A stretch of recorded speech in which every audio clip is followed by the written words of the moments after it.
listening to the Author Inside You podcast, a weekly podcast designed to motivate you to finish writing a book, choose a publisher, and have your work build an audience. Keep listening if you're looking to get propelled into the next chapter of your life.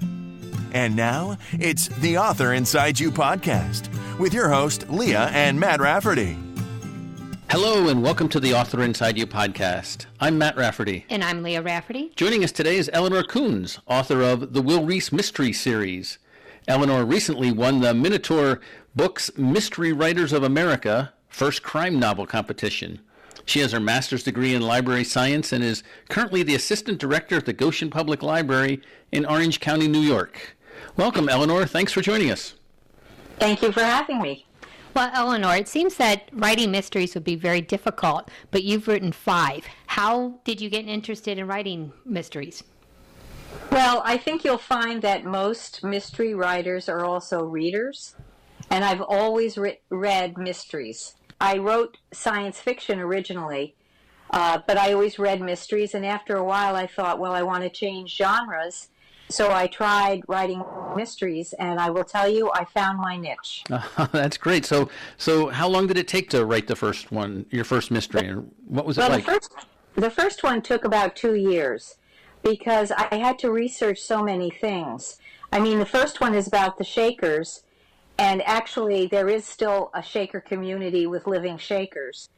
And we went to visit it, my husband and I, and I bought all the books in their gift shop. Oh, they love that, I bet. Yeah.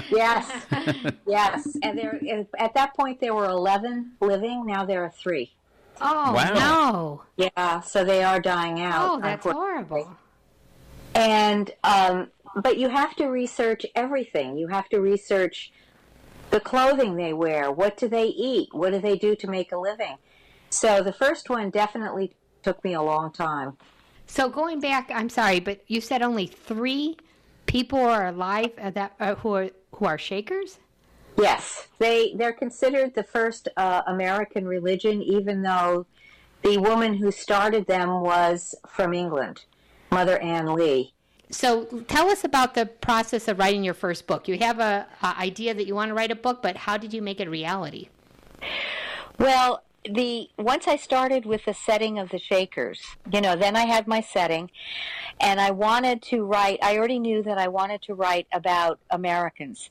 So many writers write about other countries. I mean, Victorian England is a big favorite, even with American writers. Mm-hmm. And I wanted to write about us and our history. Great. So that's why I started with the Shakers. I started very early in their history, right after they had come to this country and set up their first couple of communities. And then, I had to think about, well, what was the culture like? Well, you really would not have a woman driving around or investigating murders, so it had to be a man. And one of the very few jobs that was done by both men and women was a weaver. Well, luckily, that's one of my hobbies. Oh. I have a couple of looms, so I made him a weaver because I already knew what his job would be like. And then I started thinking about backstory, his family, why did he choose to go out on the road, how a child might feel about this. So his son David came into it. So, it's sort of like working with Lego bricks. You start out with a base, and then you gradually add to it until you have something built. Yeah. And then how long did it take to write that first one? Well, I think that the actual writing part was only about 6 months. And then I had to do many, many edits, of course. But if you take into account all the research, then you bring it up to about 2 years. So did you edit your own book, or did you hire someone, or did a friend edit? Well, actually, nobody really knew that I was doing this. So I think of it now, and I think, how stupid was I? But I sent an unedited manuscript to Minotaur. Okay. So they actually have some very good editors.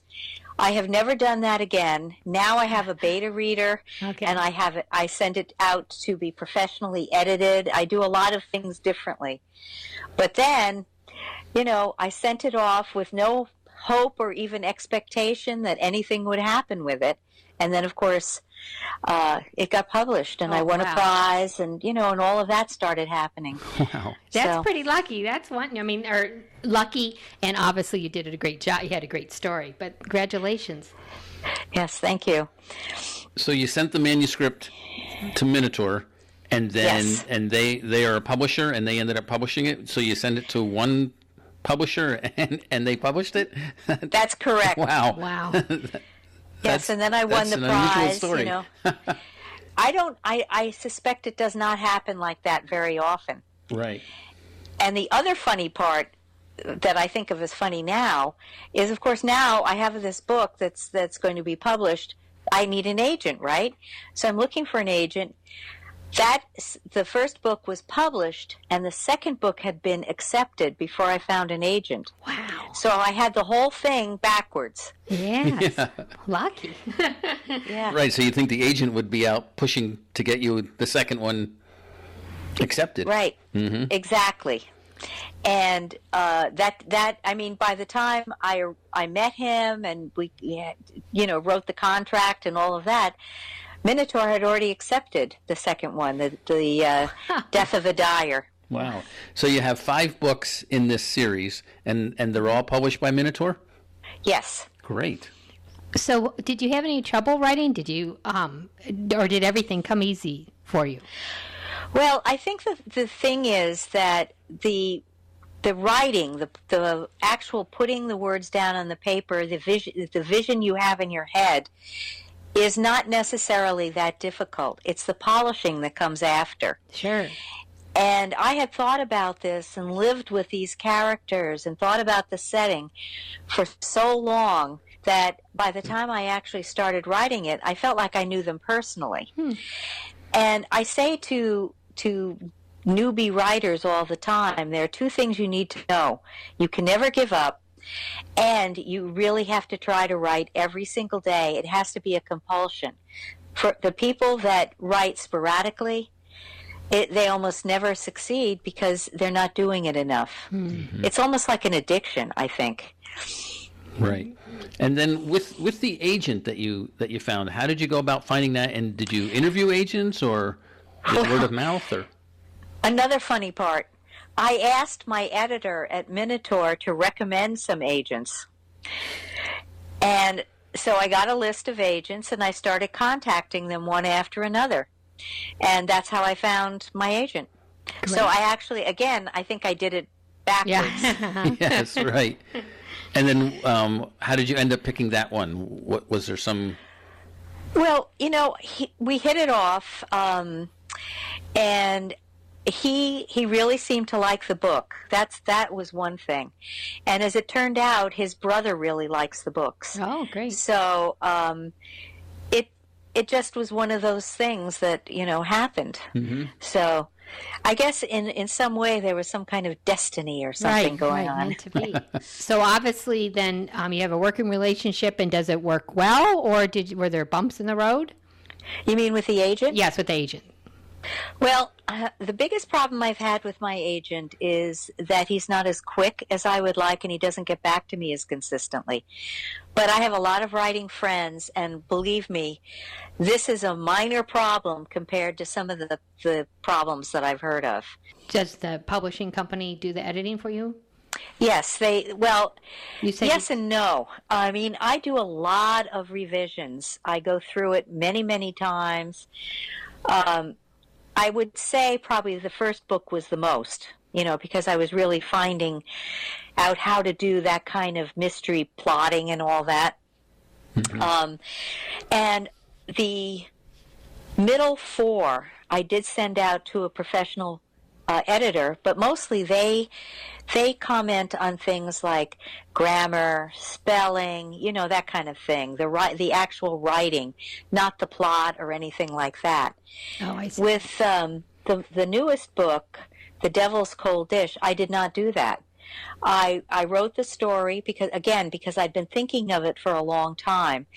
And I wrote the story out. I did several revisions. I sent it to the publisher. They had a couple of changes, and off it went. Great. So, Eleanor, you mentioned before that you have a beta reader. Is that somebody, is that a friend or someone you pay or someone you found? No, it's my daughter, actually. Great. Very nice. She reads all of them and makes comments and all of that.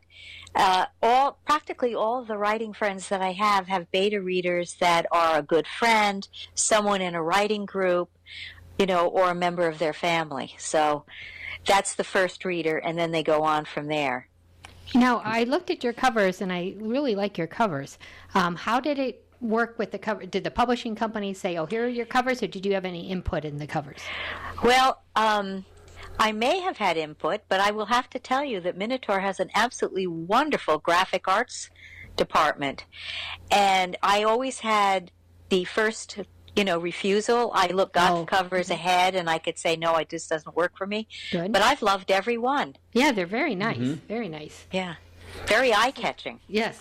Something sleek about them, too. They just, I don't know. Right. Nice. And then how about promoting your books? What are you doing to promote them? Well, first of all, because I'm a librarian, I speak at a lot of libraries. And I drive all over the place and go in and talk to interested people. And a lot of libraries have writing groups, so I speak to them quite a bit. So that's one thing that I do.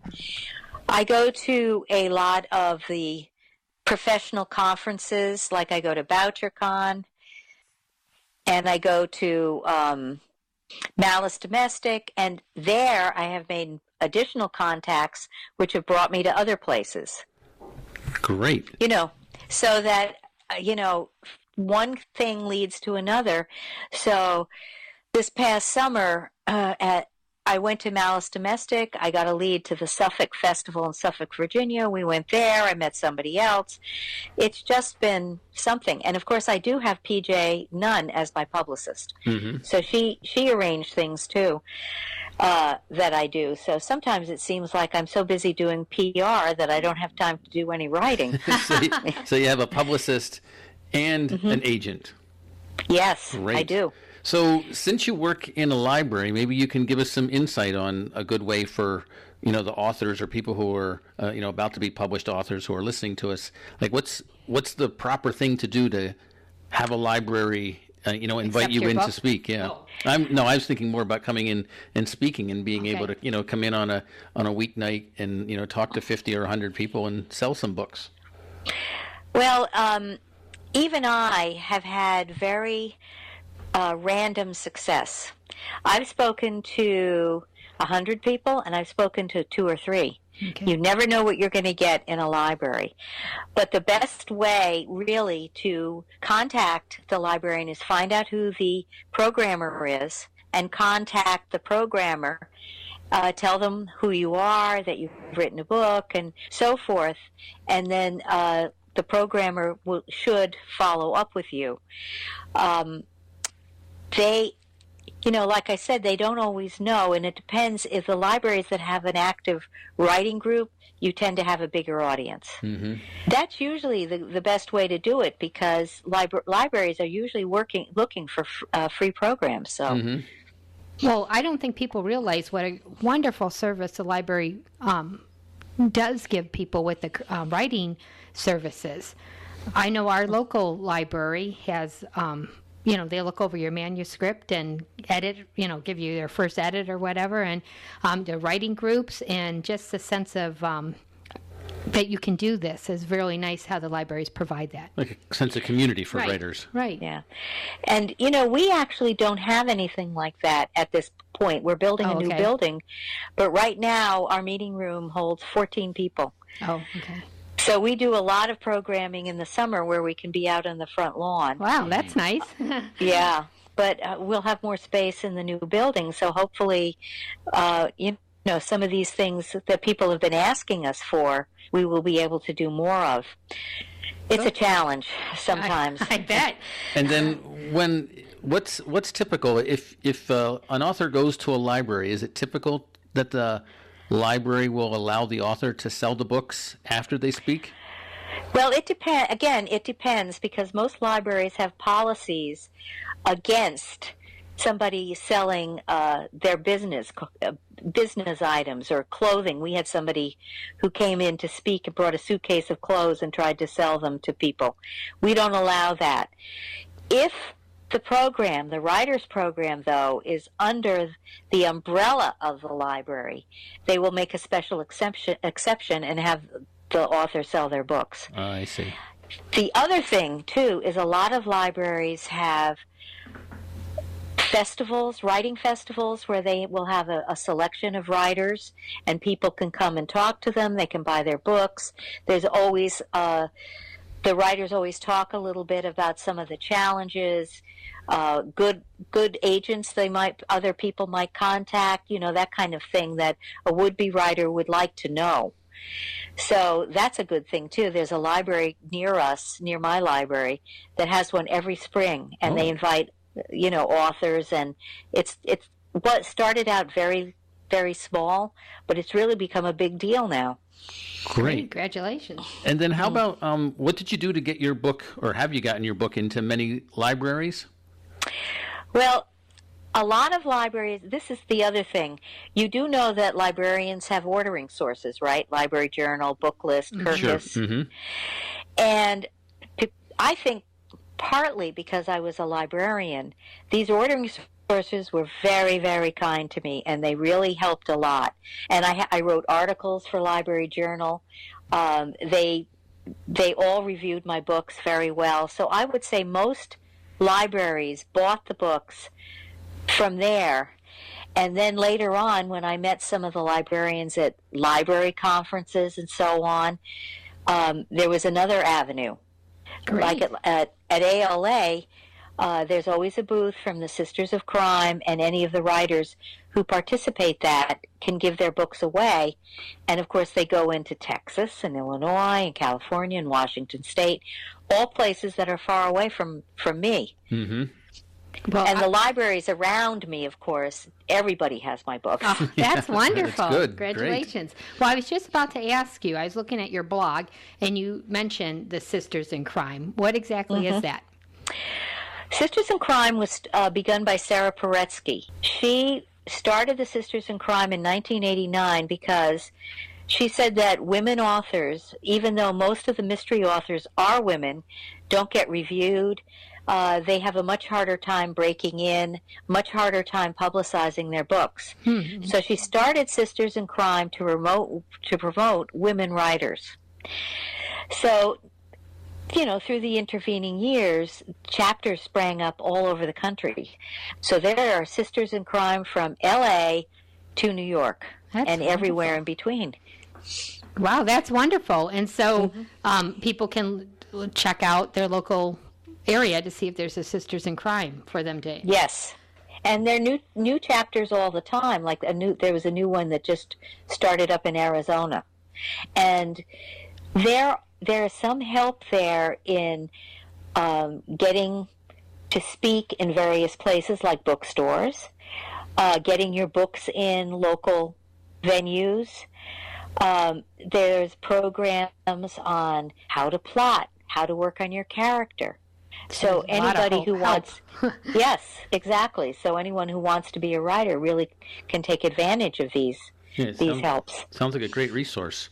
So when we talk to people, some people like going to local bookstores and selling their book, and some people don't. Have you done that, and what are your feelings? Yeah, I've sold. I've been to many libraries, and I've been to many bookstores, and I think you can probably tell I'm a pretty social animal, so I don't mind talking to people and speaking and interacting with them. I think it's harder for the writers who, first of all, don't work in a library where you interact with people all day and are more solitary. But I love it. Great. I'd rather do that, yes. And do you go to any fairs? I've never gone to a fair, Or I know a couple of writers that I know, they go to tag sales, fairs, festivals, they get tables. I have so far never done that, partly I think because I work full-time. Right, yeah. It's time-consuming, I would imagine, yeah. Yeah, and just arranging it would be time-consuming. Sure. Eleanor, what's been the most successful way you've sold your book? I would have to say that when I go and speak at the bookstores and the various festivals, I always sell books. And my feeling is if I can talk to people, I can sell my book. Oh, I'm sure when people meet you and that they're like, oh, yes, I want to find out more, you know. And there's just something about meeting an author, too, you know. You see a book on a shelf and you're like, yeah, there's a book, yep. But there's so many other books, yeah. Right. But you hold up a book and say, I wrote this book, let me tell you about it. Then you're more inclined to buy it, right. And what about social media? What have you found that works for you the best? Well, I do. As you know, I have the blog, and I try to blog fairly regularly, usually about what things that are interesting that I've researched, you know, that's come up in research that I never knew. I find it fascinating, even if no one else does. But I also, I'm on Twitter, and Facebook brings in quite a lot, and I have a presence in Goodreads, so I get a lot of comments and stuff from Goodreads as well. So I am on LinkedIn, but I hardly ever use it. So okay. And then where's the best place for our listeners to buy your book? Well, Amazon has the books. Barnes & Noble usually has them when they first come out, but then after a couple of months you have to order them. Okay. So I find that Amazon is probably the best source. And they're a little bit less money, too. You mentioned PJ Nunn, publicist. Right. So she finds you outlets to speak about your book. And what else does a publicist do? I also have the publicist that's connected to Minotaur. Oh, so yes. That's nice. You have a big team. Yeah. But usually what PJ Nunn has, she's arranged some of those bookstore talks and visits. I just had one in Connecticut that was very successful. She also has me do guest blogs for various places, including places overseas. Wow. And I've done a lot of Skype interviews and things like that that she has arranged. She seems to have a pretty wide knowledge of outlets in the country. And I like to do that because then I can talk to somebody who's in California. Sure. I know other people who have her also and are very pleased with her, just as I am. Great. Well, it has to be, because now you write a book, and then now you have to get it out to people. So it has to be overwhelming. So if you have a publicist, at least they are skilled in knowing where to look or, find new cracks that maybe you would never have seen. Sure. That's exactly what it is. Well, they say that, that writing the book and getting it published is the 10%, then you have the other 90% of selling the book. Yes. So that's where I guess the publicist really comes in handy. Yeah. Okay. Yes. How can our listeners reach you? Well, there are a couple of ways. I mean, if they look me up on Facebook, they can connect with me on Facebook. They can go to my website, which is www.eleanor, Kuhns, Kuhns, .com. And then my email is Eleanor, Eleanor, Kuhns, Kuhns, @gmail.com. Great. Well, those are nice and easy to remember, too. Sure, and we'll have those in the show notes. Correct. Excellent. Well, thank you, Eleanor, for being a guest with us today on the Author Inside You podcast. It was great listening to your story. Well, thank you for having me. I really enjoy it. Thank you. Like I said, I love talking about my books. Sure. Right. Thanks for listening to the Author Inside You. And we'd appreciate if you tell your friends about our podcast. Until next time. Right on. Thank you for listening to the Author Inside You podcast with your host, Leah and Matt Rafferty.